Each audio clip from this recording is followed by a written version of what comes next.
Señor Román Ortiz, ¿dependerá de los progresos cubanos hacia la liberalización en todos los ámbitos, incluido el de las libertades civiles y políticas, el levantamiento de un embargo a Cuba?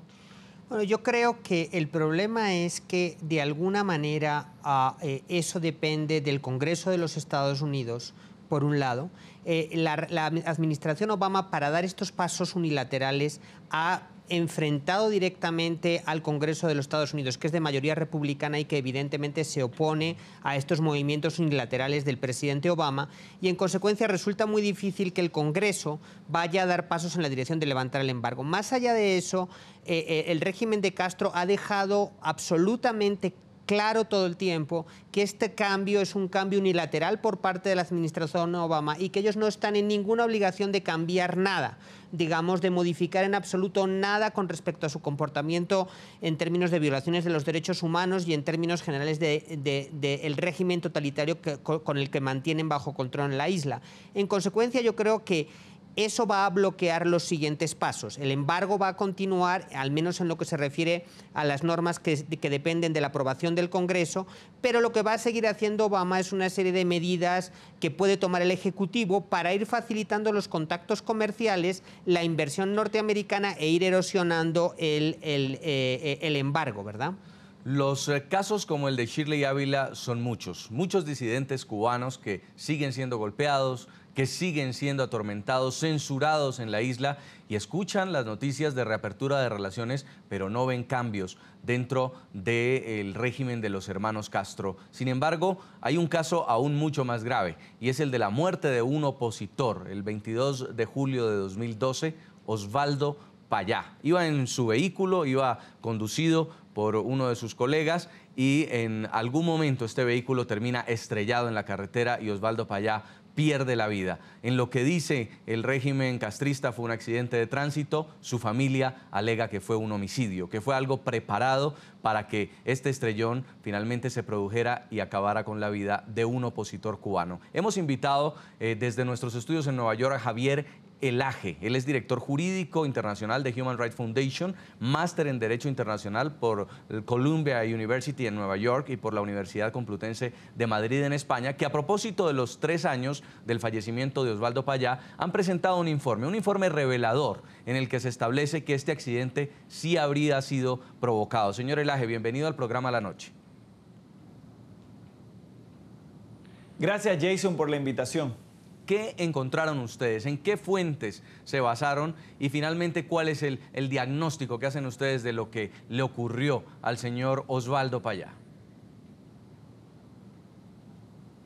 Gracias, Jason. Este es un informe de 85 páginas aproximadamente, redactado por mi persona y mi colega en Human Rights Foundation, el abogado Roberto González.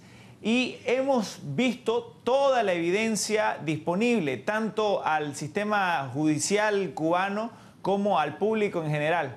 Y lo que apareció muy claro desde el comienzo, esta es una investigación que duró entre un año y medio y 2 años, y lo que quedó muy claro desde el comienzo es que el proceso judicial según el cual se condenó al señor Ángel Carromero, que estaba manejando el auto, fue un proceso en el cual el Estado cubano, el aparato de justicia cubano, activamente, deliberadamente impidió que se conozca una serie de informaciones que eran vitales para encontrar la verdad, ¿no? Entonces, por ejemplo, los testigos, las personas que supuestamente agarraron a los cuerpos heridos luego del choque, y que los trasladaron a un hospital, esas personas nunca aparecieron a declarar en el juicio, y todo eso lo tenemos documentado nosotros. Los testimonios de que habría habido un carro de la seguridad del Estado que chocó, presumiblemente la seguridad del Estado que chocó al auto de Osvaldo Payá, esos testimonios nunca fueron escuchados.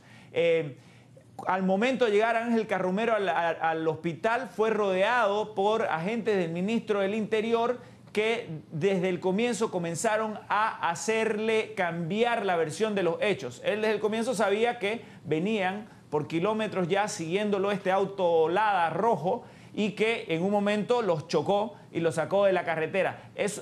Y luego, cuando despierta en el hospital, sedado además, en un hospital tomado militarmente, si bien era un hospital civil en la ciudad de Bayamo, tomado militarmente, cuando despierta lo que se encuentra es que está coaccionado completamente para decir la versión del gobierno. Luego, todos vimos días después cómo Ángel Carromero se filma un video donde él está con una camisa polo y una planta atrás y una cortina, pareciera en la sala de una casa normal, declarando ante un video que él había ocasionado el accidente por imprudente, etcétera, etcétera, ratificando la versión que salió en el periódico Granma la misma noche del accidente. Sí. Recordemos, el único periódico del Estado, un órgano del Partido Comunista Cubano, y que ese tipo de cosas, por ejemplo, luego de una entrevista muy larga con Carromero y que luego él lo ratificó en su libro que publicó el año pasado, que se llama Muerte bajo sospecha, queda claro que esa declaración él la hizo bajo una prisión militar dentro de la ciudad de La Habana, con un agente de la seguridad del Estado que le puso un papel al lado de la cámara para que él lea eso exactamente como se lo estaban poniendo, ¿no? Entonces, eso viola todos los estándares internacionales más básicos del debido proceso, ¿no? El derecho, la prohibición de la autoincriminación en un proceso judicial, sí, el acceso a la justicia. Otro aspecto muy relevante que olvidé mencionar es que el público lo tiene que entender, es que lastimosamente en Cuba no existe tal cosa como un abogado defensor independiente que defienda al acusado. Eso no existe en Cuba, especialmente cuando se trata de un caso político. ¿Por qué? Porque el Código de Ética de la Organización Nacional de los Bufetes Colectivos, que es la única organización donde se pueden aglomerar los abogados en Cuba, el Código de Ética, a diferencia de cualquier código de ética en un país democrático, que le exige a los abogados defender los intereses de sus clientes, sí, no entrar en temas de conflicto de intereses, perseguir la justicia y la verdad, en el caso cubano, específicamente el preámbulo les dice que deben defender a la revolución y que deben actuar imbuidos por el ejemplo del comandante en jefe, sí, Fidel Castro Ruz. Señor Elaje, los abogados en Cuba, lastimosamente, no defienden a los acusados, sino al gobierno. En esta reseña que usted nos hace del caso, lo que queremos ilustrar es que se está negociando en este momento por parte de Estados Unidos con un régimen que raya en lo dictatorial, donde la independencia de poderes prácticamente no existe y donde en un caso donde hay un contradictor político involucrado se pueden manipular testigos, se pueden arreglar testimonios, se pueden limpiar pruebas. Señor John Suárez, usted que pertenece al Directorio Democrático Cubano, ¿cómo va a hacer Estados Unidos para entrar en relaciones diplomáticas con un país con el cual todavía no es claro si realmente se respetan las libertades o por lo menos se van a abrir hacia la democracia y hacia la independencia de poderes? Lamentablemente lo que hemos visto hasta ahora, incluyendo el 20 de julio, en el mismo Departamento de Estado, cuando Rosa María Payá, acreditada como miembro de la prensa,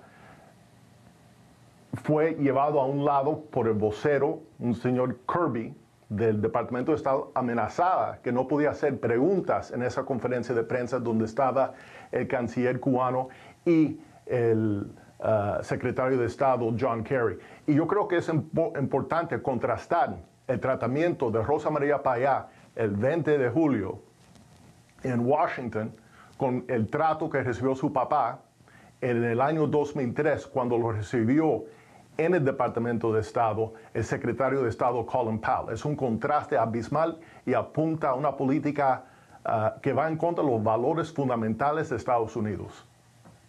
Pues quiero agradecerle mucho este contacto desde nuestros estudios de Miami. Señor John Suárez es el secretario internacional del Directorio Democrático Cubano. Muy amable por habernos acompañado.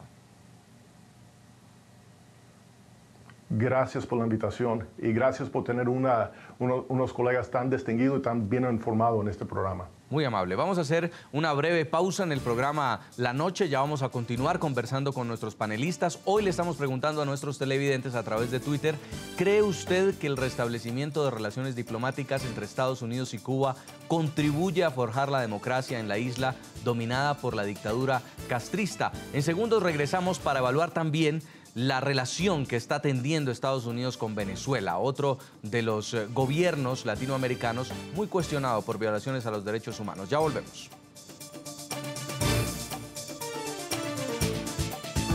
Ya regresamos con La Noche.